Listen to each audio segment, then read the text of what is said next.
Well, welcome everybody to this special premiere where I have the opportunity to introduce a really neat guy. This is Hans, and Hans has been a faithful follower of my work for some time now. We've had a number of opportunities to chat and just to get better acquainted with each other. Hans is from Norway, and these are just a couple of the shots that he sent me as I had tried to encourage him to consider the idea of becoming a moderator for this Facebook business page, or I should say my Facebook business page, because you're viewing this on YouTube. And Hans is an amazing gentleman that has an incredibly insatiable appetite for vintage sewing machines, and we're going to have the opportunity to chat with him via Skype today from Norway and get better acquainted and just I guess kind of have the opportunity to get an insight into him and also give him an opportunity to talk a little bit about what he's hoping to contribute as a moderator on the Facebook business page. I'm just going to click on some of these photos real quick because I know Hans is going to be calling shortly. And again, these are just some pictures that he sent. And I should share with you, he lives on a farm. He is involved in various aspects of farming, and I'll show you some of those pictures as well. He looks like he sent me several pics on kind of a profile shot. That looks like a backdrop of his farm right there. And he's also involved with, I believe it's a local university, because he has a PhD in farming and is able to help others understand the farming process much better. Here's some more pics of his farm that I trust is probably his home. That's his home in the background, and then you've got all the different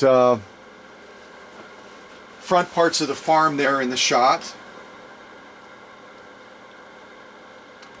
And one of his tractors. And I say one because I think he said he has 3 or 4 tractors at least.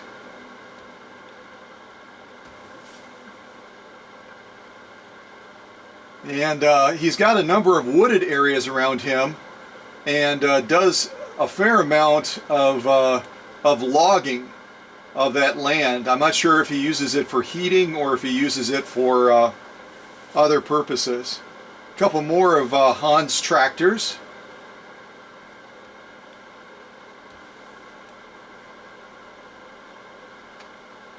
And that looks like a big container full of some of the wood that he's processed. And you can see in the background over here, it looks like a beautiful mountain range or a real big hill right near his property.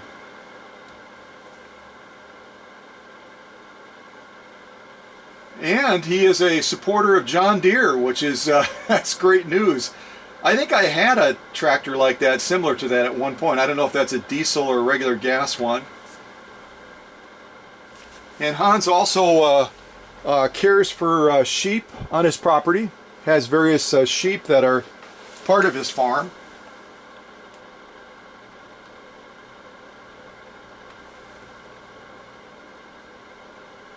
And you can see this tractor in the shot, I think you can see it, is set up with chains.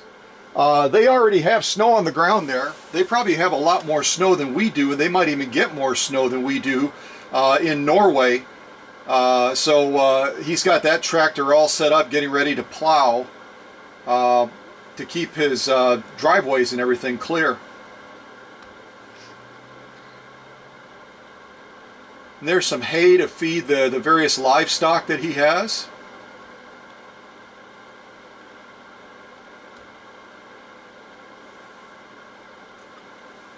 Another tractor, and it looks like he's got it's set up for planting and such. I'm not sure what crops Hans grows, but looks like he's getting ready to to do some planting. And that looks like I think that's a Husqvarna chainsaw that he's using in his lumber work around the property. Look at again that backdrop there. And I've been extended an invitation to come and visit him at some point, which I'm telling you one thing, that's going to be hitting the top of the bucket list, especially as I see more of, oh, that's my reminder about Hans giving me a call.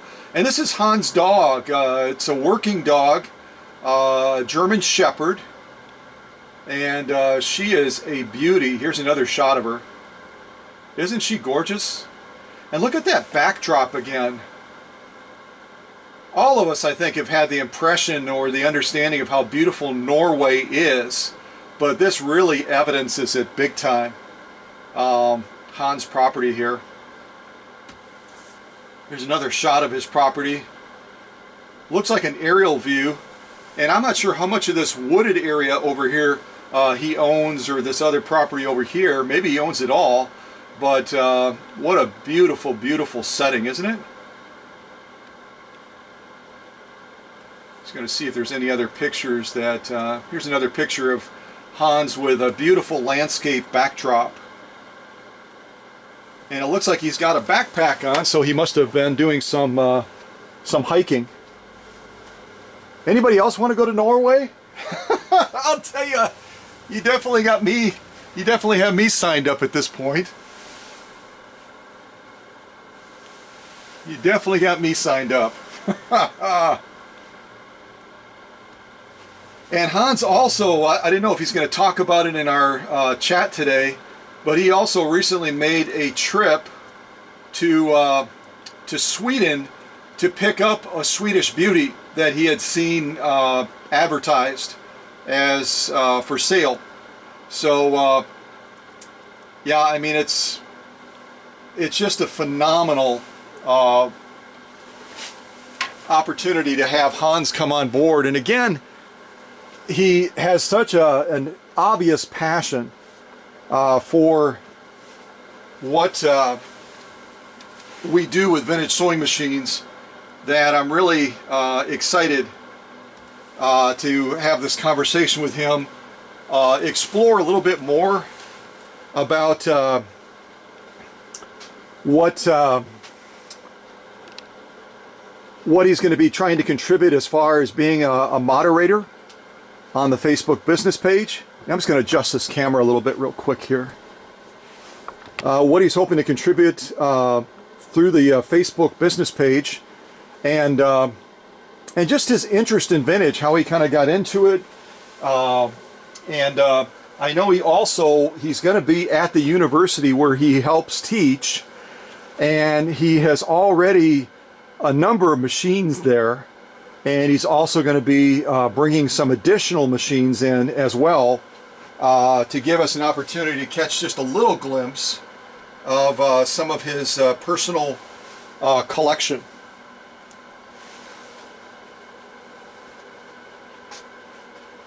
I'm expecting his call to be coming in any second now, so we're just going to be kind of hanging here for a second.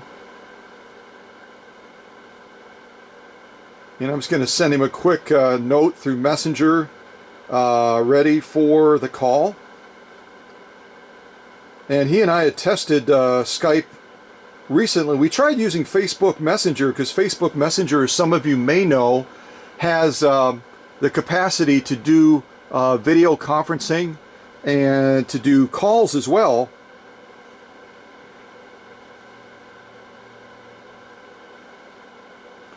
But we couldn't get the audio to work. Maybe it's some sort of a setting.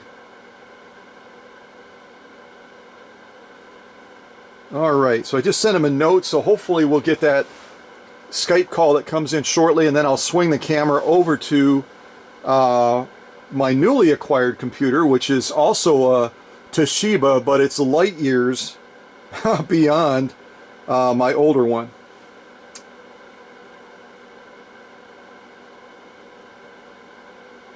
All right, so we're just gonna hold still here for a little bit while we're waiting for And that looks like the call.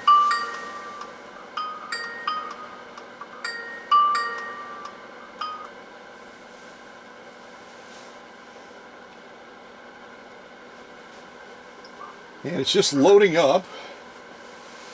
Hello? Hey, there you are. Let me just swing the camera around. I did a quick introduction talking to the folks about, I shared some of the pictures you sent me of your farm, of your dog, and then I talked a little bit about your work at the university. And let me see if I can just bump the volume up a little bit, and then we'll launch into this this chat. Looks like you've got a real good connection there. I think the internet. I'm on a university college. The lines are very fast. So, Well, you said that the university lines are about a half a gigabyte, right? yes, I think I'm ready. Should I remove my jacket on the door? Remove what again? Should I remove the jacket behind me? Oh, no, that's fine. That's fine. That's not distracting to me at all. So, Okay. if you would, obviously I'm absolutely delighted that that you've accepted the opportunity of working and helping me on the Facebook business page as a moderator. Can you just kind of step into your background, how you first got involved with vintage sewing machines, and just kind of that journey that you've taken? Anything you want to share would be great. Well, I'm rather new in sewing machines actually. Started last year collecting Husqvarna machines from our neighboring country, Sweden. So I started because I needed something to fix my working clothes. So that was my journey into this, and getting first one machine, then a second one, and then the third, and so on. So I'm especially collecting these Swedish Husqvarna machines. So yeah. So you're stepping into vintage sewing machines was really a practical need. I shared with the folks some of the pictures of you on the farm, and some of the pictures you shared of your farm. So you needed to repair your clothes so you could do the work out there and have a way of mending your clothing when they got torn or damaged. Yes, that's correct. So that was my way into it. So, but I'm not the expert on sewing at all, but I'm more into the technical part of the machine. So I've been working with farm machinery, both on my own farm and also during as a professional at two different university colleges since 30 years. So I'm into machinery, but a little larger machinery. So I have my education is related to farm machinery like tillage, sowing, forage harvesting, threshing, and all kind of farm machinery. Yeah, I showed them, like I said, I showed them a number of those pictures that you shared, and how you have the wooded area around your farm, and you've done some lumbering type work, the different shots of the wood that was cut, and then your chainsaw. What do you actually do with the wood that's around your property?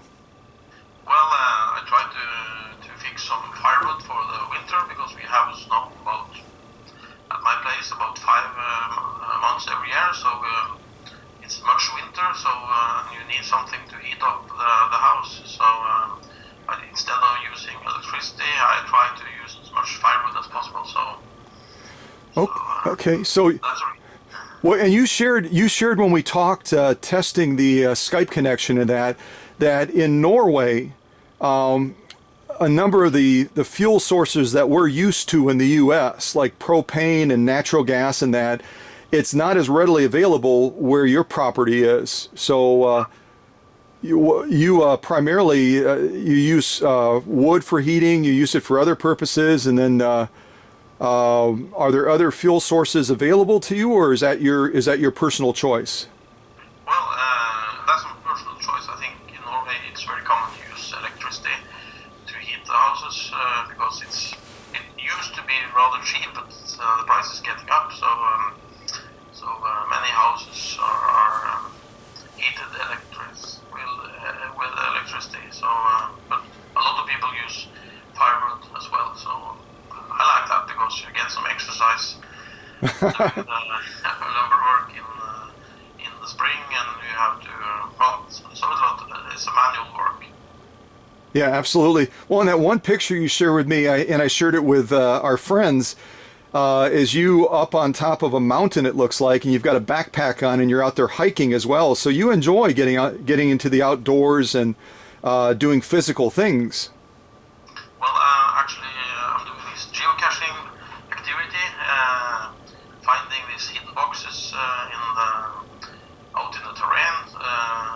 So I do that as well. So I like being outdoors. Yes, that's correct.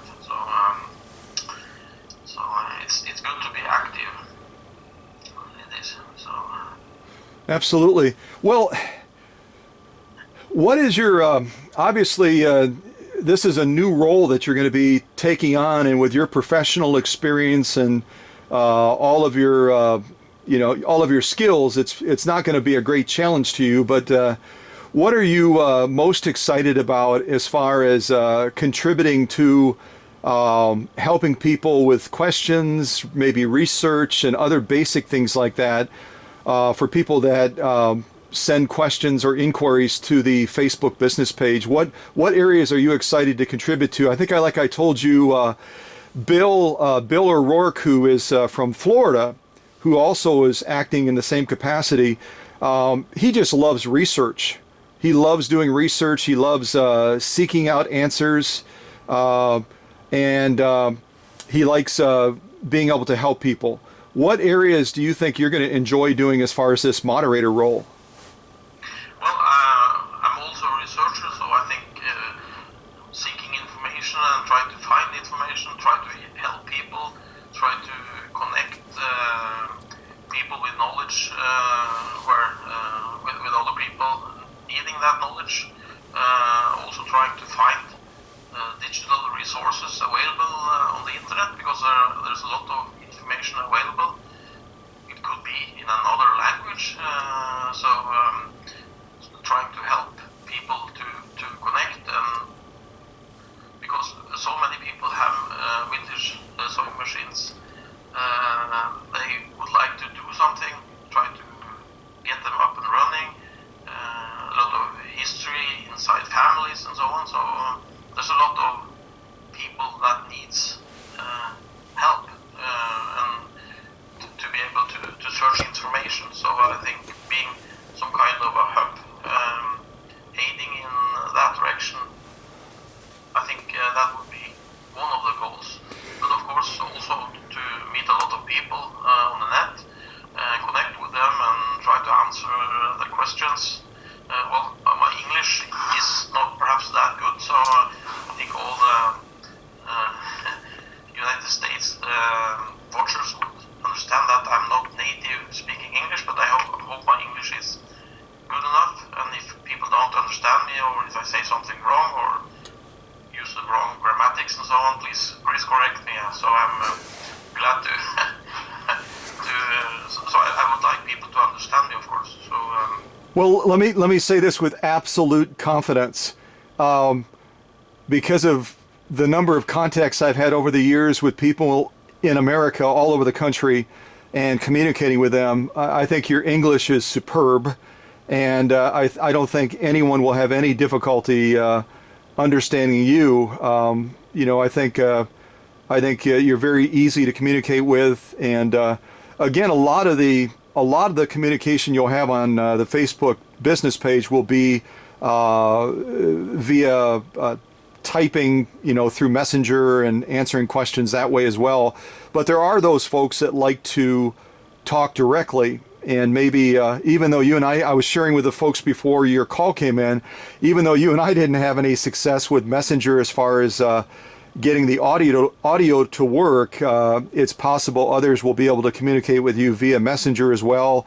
Some people like talking versus typing or texting or something like that. So, but I think you're going to be, I'm extremely excited to have you on board, working with Bill and myself. Recently, I was ill and I wasn't able to get to questions as readily, and Bill has been working with some family issues on his end. So it's wonderful to have another person available that can step in and can be that resource, because Bill's real busy right now. I'm back on my feet now, but I'm still not 100%. So, and on some folks, it's a very timely thing for them. They're looking for an answer to something. They're maybe trying to diagnose an issue with the machine. Sometimes we can help, sometimes we can't. Maybe they're looking for a part. Maybe they're trying to understand what's the origin of this machine, or, what's the history of the company that manufactured it. Unlike Bill and you that enjoy research, I'm not as excited about research. So it's wonderful to have others on board that have a passion for that very specific skill. I can look things up, but it's something I do as a mechanical process, not because it's a fun thing for me. So. So, well, there are different approaches. So, I'm eager to learn new things myself, of course, and to be able to communicate with all the people contacting the business Facebook page, and try to be a positive element for you, Scott, and also Bill, so and the whole community. So. Well, I'm very excited to have you contribute. I'm very excited to, and you're right. You're absolutely right. And I say it all the time. It doesn't matter how many years of experience a person has with vintage machines. It doesn't matter how many years of experience a person has with quilting or applique or other sewing processes. We're constantly learning, all of us. I learn new things every single day. And I think it's a wonderful environment for all of us to come together, knowing that we don't have all the answers, but together we can try to figure them out. Together we can try to research things and share that information, and it makes all of us better. So I think I share your belief. We're all students, and sometimes we have the opportunity to teach certain things, but we're always learning together. Always learning. That's very important for Scott. And you never get finished. You never finish learning. It's an ongoing process. Absolutely. Well, I haven't talked much about. You shared a little bit ago about, because you're so close to Sweden, and I did share with the folks before you called. I said Hans might want to share more details about his recent trip, but he literally just drove to Sweden to pick up a sewing machine. And I don't know if you want to share it all about that trip, and then if you want to kind of start stepping into the realm of talking about some of the machines you've collected. I know you have some machines in the office there as well, and if you want to show some of the machines that you have there, that would be fabulous. But how did your trip go to Sweden? Well, I live rather close to Sweden, so it's about 3 hours, depending on where I enter Sweden. But I ordered a machine on the Swedish web page, and it was sent to me to a Swedish post office to get the shipping much cheaper. So I took a day off just to pick it up on the south east border between Norway and Sweden. So I picked it up. I have it here. Should I rotate the camera or? Yeah, absolutely. If you want to rotate the camera and just share, I told them you had some machines in your office at the university there, and then you were gonna bring a couple of other machines as well to share. So yeah, share what you have. That would be awesome. Yes.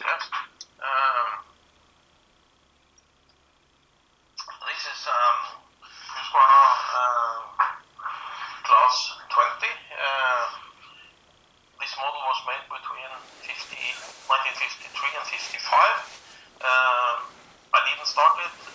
I just unboxed it. I have the parts box here. I have this model actually has a metal pedal,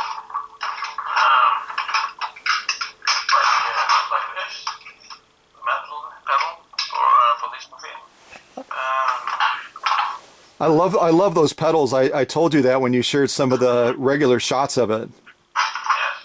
Also, I'm not sure how much is included in but there are some bobbins and there are some feet there, but it's not. I'm not sure if it's complete, but I have the box here. That's very good. So I didn't start it yet. Of course, we have 220 volts in this part of the world. So I have the socket here, European version.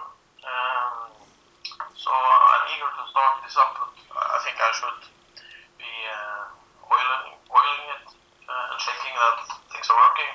So I don't want to connect it to the live electricity before I have done some basic setting and checked it through. So Now that particular class 20, how would you distinguish it from, say, the class 21s that followed it? What are some of the attributes of this machine? Because I know you have some class 21s too. I have several of them. So Yeah, how are they different in your judgment?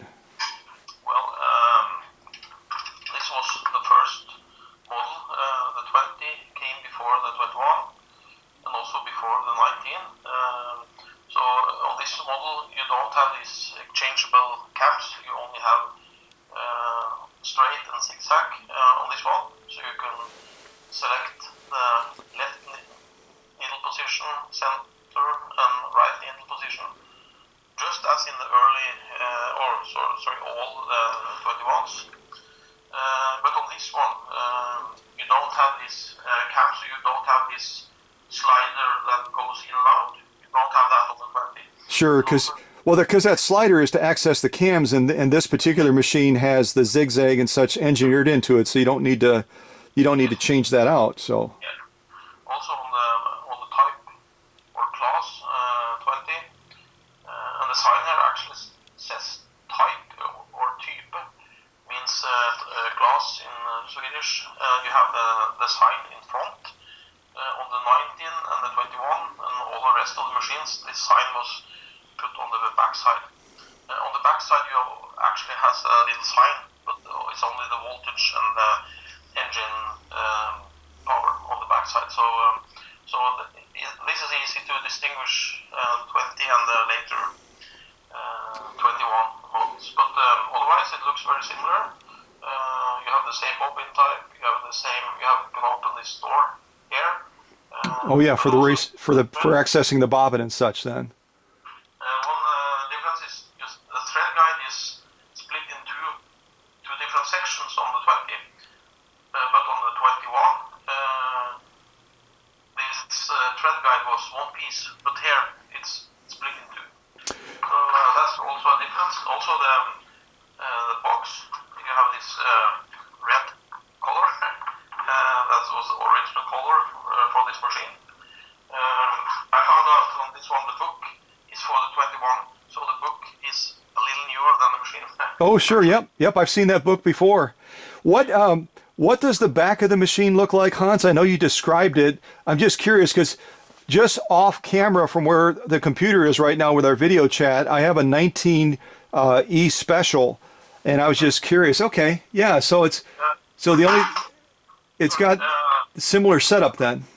The socket for the pedal is a little different with comparing with the 1921s and up to the 6430, I think was the last one with the old type connection, but the 20 has an older.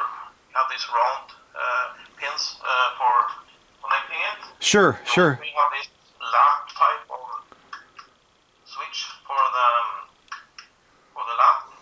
On later versions, it was this rocker. Oh yeah, the switch. Yeah, the switch. Yep. Even later, the switch was put up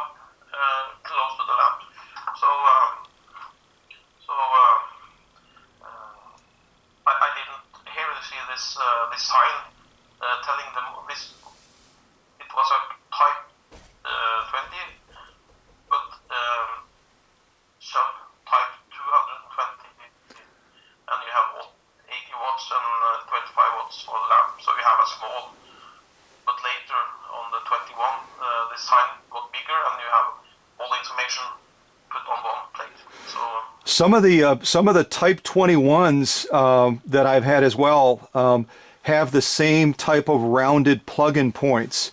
So they must have carried it over to the Type 21s at least for some period of time, because I have some of those in the workshop right now that instead of having the blade style plug-in, it has those same rounded plug-in points that go into the back of the machine. But yeah, I mean, it looks a lot like the other green machines. The only thing it doesn't have on the back is that knob adjuster that the 19E Special has to switch between a blind hem and a zigzag, and then the stretch style stitch. But not a huge difference. you actually have this.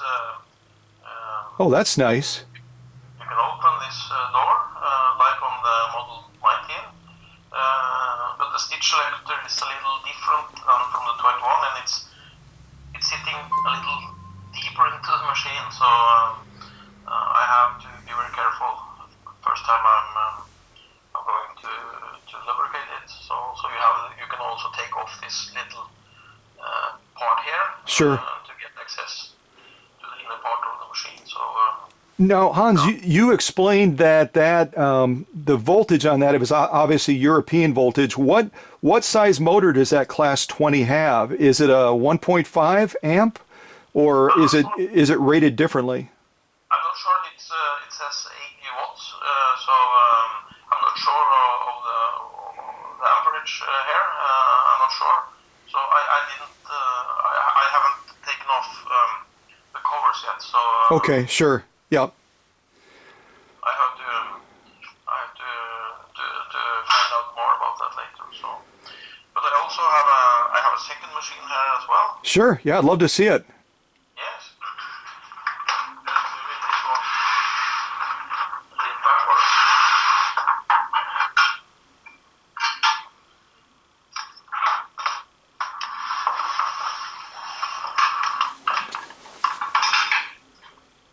This one is a hand crank machine. This is Model 71E.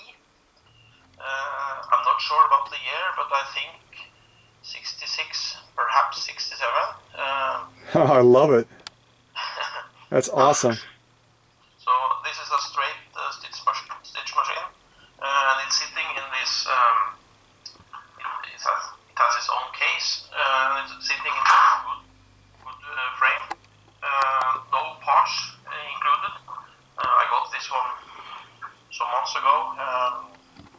It's a straight stitch machine, so you don't have so many settings. You have the stitch length setting here. You can wind the bobbins there. You have the thread spool pins on the back, and also you have electric wire just to operate the lamp. So the lamp is sitting as on the other Husqvarna machines. Oh, sure. Yep. Switch is up here, so I think it must be made at the same time as the 21E. So it's a 71E, but I think it must be made approximately on the same age as the newer 21E machines. Also, according to the serial number it's a V. It's a serial number starting with V, so I think probably 66.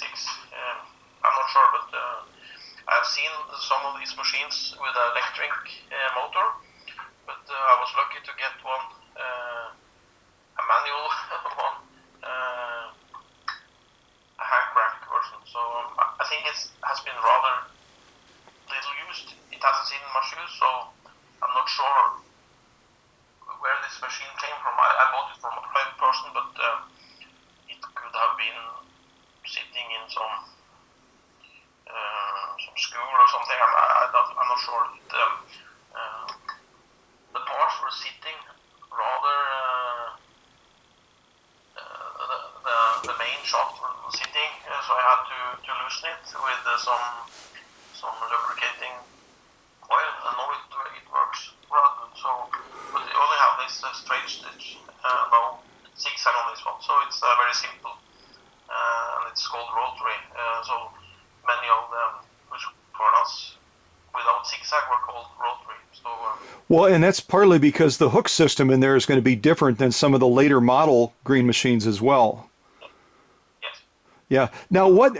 Just without sharing all of your secrets, when you get a machine like this, or the other one for that matter, what is your pecking list as far as what do you do as you begin to try to get the machine ready to sew? You mentioned lubrication. Are there other things that you do as well in evaluating the machine and trying to get it to a point where it's going to perform adequately? Well, I think it's good to check. Just moving the camera. Sure. To check if all parts are included. Of course, the dream is to find machines with the accessory box included. That's very good if this box is included. Absolutely. Absolutely. And the extension board. Here is the board for the class 20. Also the book. And some machines even have two books. You have the instruction manual and you have some kind of a sewing guide. So having those documents included, that's of course very good. On this rotary type 71E, nothing was included. No, of course you don't need so many feet because a straight stitch. Sure, exactly. So you don't need so many feet, but no book. So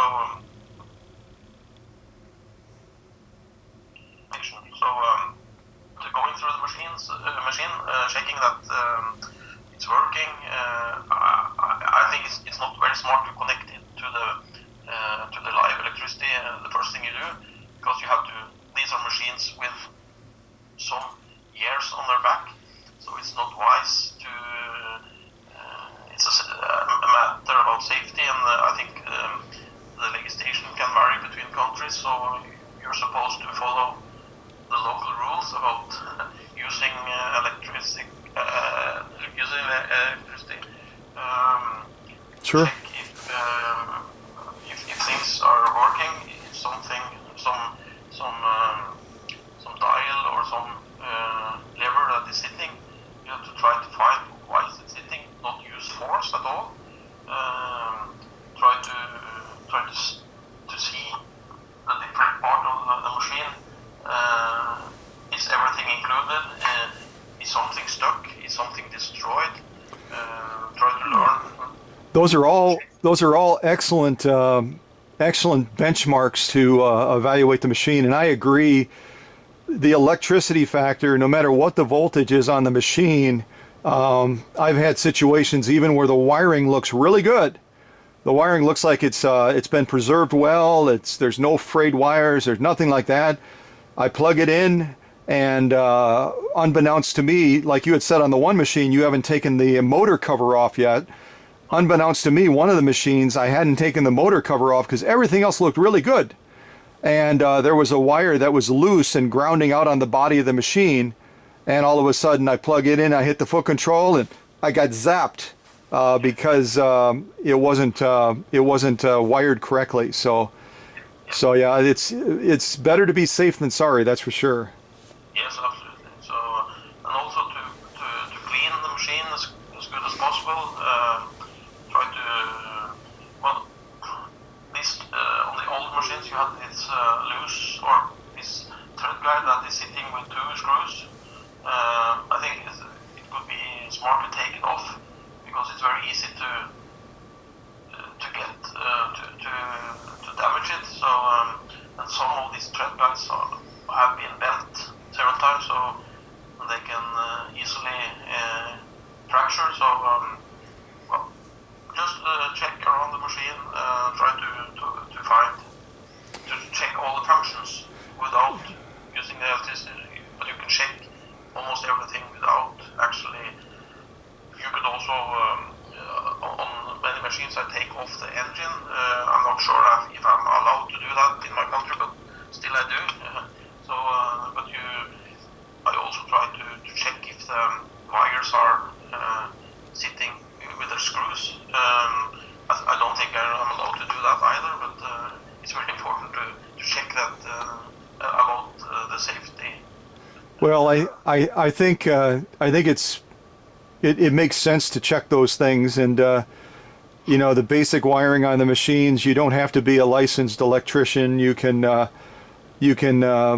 you know where things connect and check to see there's no frayed wires. So yeah, I think you're fine. I think you're fine checking those things. So this is a straight stitch machine, but on the machines doing the zigzag, it's very smart not to start with the needle when you do the first test. Take the needle off because you have to check that the motor is running okay, and if there is some issues with the zigzag movement, some settings inside machines, it's smart to test that without the needle first. And you should also test the function without starting the engine, just operate the hand wheel by hand. So sure, absolutely. What type of needles, and I say it all the time in my videos, needles are not a big deal to me. There's certain needles that I use a lot of, but I get people that will contact me all the time, and they'll see one of the machines that I have doing some heavy duty sewing that their machine is not capable of doing that, and they immediately will jump to, well, what kind of magic needle are you using? Are you using a magic needle? And but do you have a certain type of needle that you like to use on your machines? I think your viewers know more about needles than I do, so I think I use 80 or 90 needle. I'm not an expert on that, so sure. But setting a new machine, it's all on different videos on YouTube and the internet. You will see that it's very smart to use a new needle when you are doing the setting. So I try to get, but normally it's a 80 or 90 needle that I mostly use. So Sure. How many machines do you have in your collection now? Well, I think that's confidential information, Scott. I think there are sure. 25, 30 or something. So 25 or 30. There are a few newer machines, but most machines are from the 50s, 60s, and 70s. So I don't have the rather old machines. I have 2 or 3 of the newer ones. So it's mainly 50s, 60s, and 70s. Sure.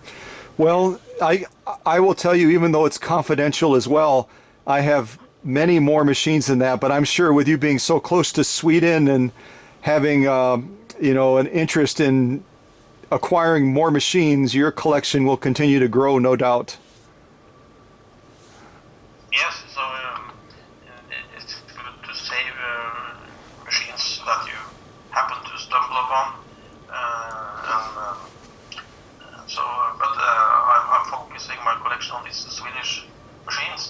Perhaps later, when the interest grows, I could start collecting other brands as well. But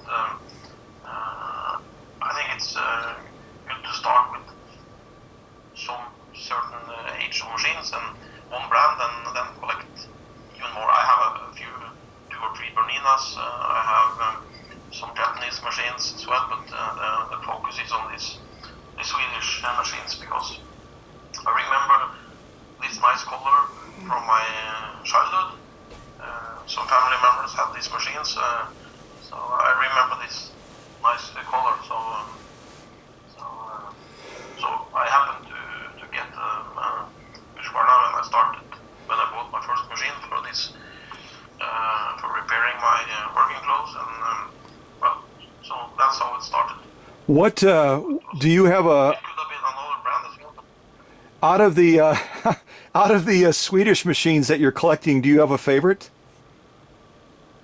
Do you have one that you like best so far? Well, I think my first machine was the 2000. Okay. I like that because that was my first machine, so of course that's a special one. And that was the first version with this colormatic system, with this changeable cams, with this color marking. You had changeable cams on the 21 as well, but the first machine was this 2000. Sure. It's a Yeah. colormatic system, so you have done a video with that as well, so that was conceived as being a very solid machine, and I think it is. So you actually have some of the new features, but you also have this. That was the only 2000 and 6000 machine with this thread guide on top with 2 screws. So the 2000 has this style of thread guide. So later versions didn't have this. They had the thread guide integrated into the frame. So I think that's very interesting. I think other brands as well, but with the Husqvarnas starting from after the Second World War, you can see the developing steps. The Swedes used to sell one machine for like 2 years, then they got a new model, new more years, then another version, so they were doing continuous product development. And then in the 80s the plastic came, so I said to myself that, well, I cannot collect all the machines, so after 82, 83, they started to do more plastic in the machines. Yep. Yep. I decided to stop my collection when the plastic started to come in the machine. So there is a good feeling with these machines because they're heavy, they're cast from metal, iron, old ones, and then you have lighter casting materials later, but the feeling of a heavy machine, it sits very good on the table, as newer machines with a lot of plastic, weighing perhaps 1/3 or 1/4, they are not sitting still on the table, so there's something about feeling the quality. So Absolutely. And the Swedish beauties, as you probably know, are one of my absolute favorites, and it's because of those very reasons: the quality and the consistency of the engineering, the care that was put into the design of the machines to not only make them functional, but to make them beautiful to look at. The lines of them, and just all the attention to detail that the Swedish people put into the machines. And like you said, they didn't say, okay, we have this machine and it's perfect, we can't make it any better. They were committed to the idea that they could improve on it and they could make things better than they were in the very beginning. And even in the beginning, they were fabulous. So yeah, I think your focus on the Swedish beauties is that makes a lot of sense. That makes a lot of sense. So, but saying that, there are also other brands doing the same thing with very nice machines and also the same product development process. But I had to start one place, and so I started with these Swedish beauties. So. I shared a couple of the pictures of your dog, and I explained that it was a working dog, a German Shepherd. What is your dog's name again? Sera. Sela. Sera. Okay. R-A. So yes, so it's a duty brand, duty breed German Shepherd. That's correct. Yeah, she's beautiful. She's beautiful. I showed pictures of her, the ones that you had shared, and I'm sure everybody will want to see if they can find a dog like that now, because she's beautiful to look at, and also I'm sure she's fun to have around the house. So yeah, so I don't have her here because of the time difference. I just finished my working hours before we started this chat. So I Well, have some 1.5 hour to drive back to my home place. well, So and yeah, I know there's a 7 hour difference. So if it's 12, let's just say hypothetically, if this premieres at 1 o'clock U.S. time, it's already 8 o'clock in the evening where you are. yeah. So yeah, that's definitely a time difference. And I know you've been very busy and traveling, and you need to get home safe, especially if the weather starts to turn bad again with more snow. But again, welcome to the team. I'm so glad to have you as one of the moderators. I'm very thankful that you're willing to share. Even though you're fairly new to vintage, your level of experience, your passion, and I know even as we've communicated, you will be talking about something, and you'll have 2 or 3 links of information that you share with me that I wouldn't even have known that they existed. So I think those skills you have, that curiosity, that interest in learning, that eagerness to learn, is something that's going to translate perfectly to the folks on Facebook. And like I said, because we are a niche channel on YouTube, a lot of people would think there's not a lot of people that have an interest in vintage sewing machines, but like I shared with you when we talked the last time, we have about 160 countries that will come to the channel regularly. And with Bill and I in the U.S., and a lot of our people that will be watching videos will be visiting. They're from Europe. They're from maybe Norway, from Sweden. It makes so much sense to have the resource of a moderator that is on the other side of the world, that understands that culture, understands the language, understands the particulars, to bridge a gap that otherwise Bill and I would not even have a clue how to do that. So I'm very thankful that you're part of what we're doing now. Okay, thank you very much. But as I said, I'm on a learning curve, so every day you learn new things. So that also applies to me, of course. So I'm eager to learn new things, and hope I can pick something up each day I get in contact with the Facebook audience connected to the channel, also the Facebook page. So I hope I can contribute to that.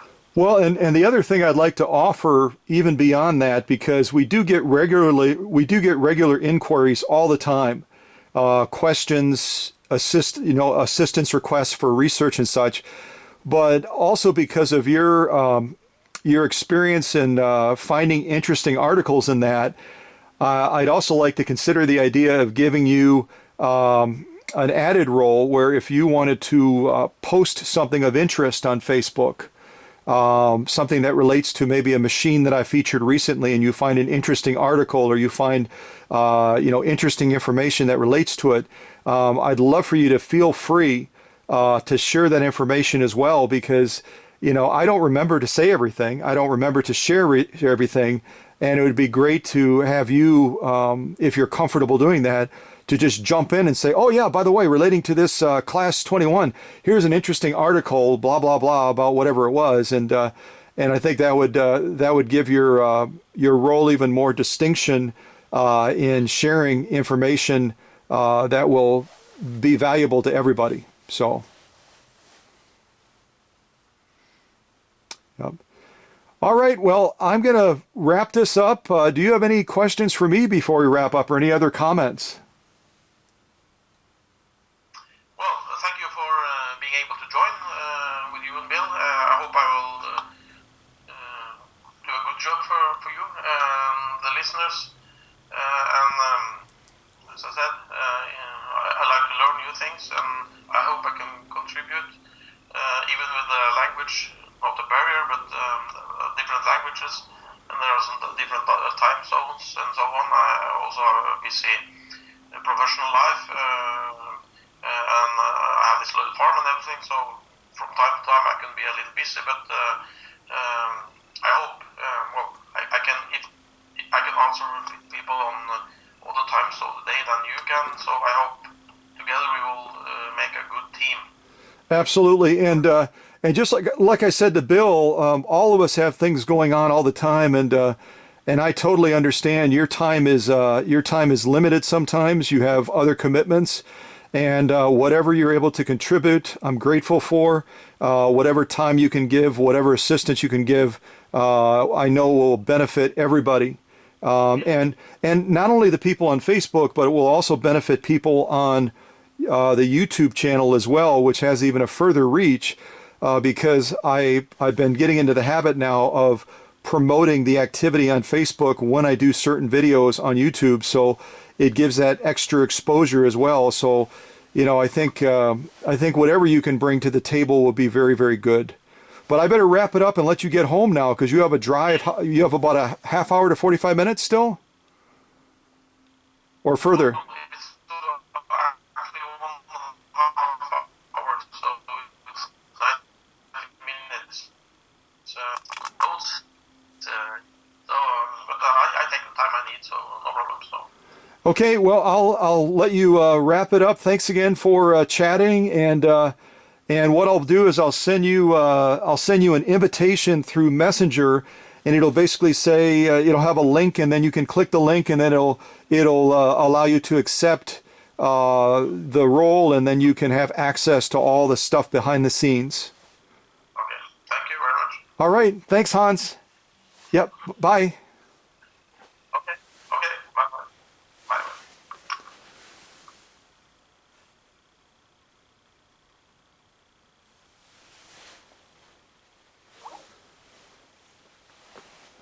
All right. Well, I hope you found that. I hope you found that helpful.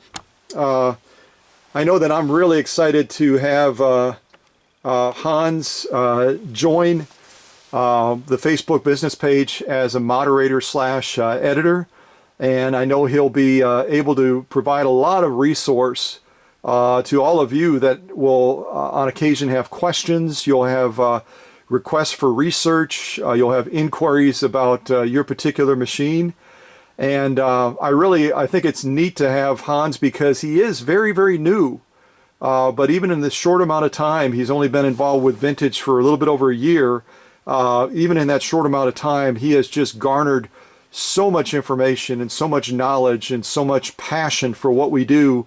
He's kind of like the young blood coming to the table and giving Bill and I a new sense of energy as he begins to explore areas in the vintage realm. So thanks for watching this video. Again, if you're part of this premiere and you're able to type a welcome note to Hans, or if you want to do that on Facebook as well, where this is posted, I think that would be fabulous, just to really make him feel like he is appreciated, and that he is going to be a very valuable part of what we try to do to educate, inspire, and entertain people as well. And that was one of the things that Hans said that really got him interested in what I'm trying to do with vintage.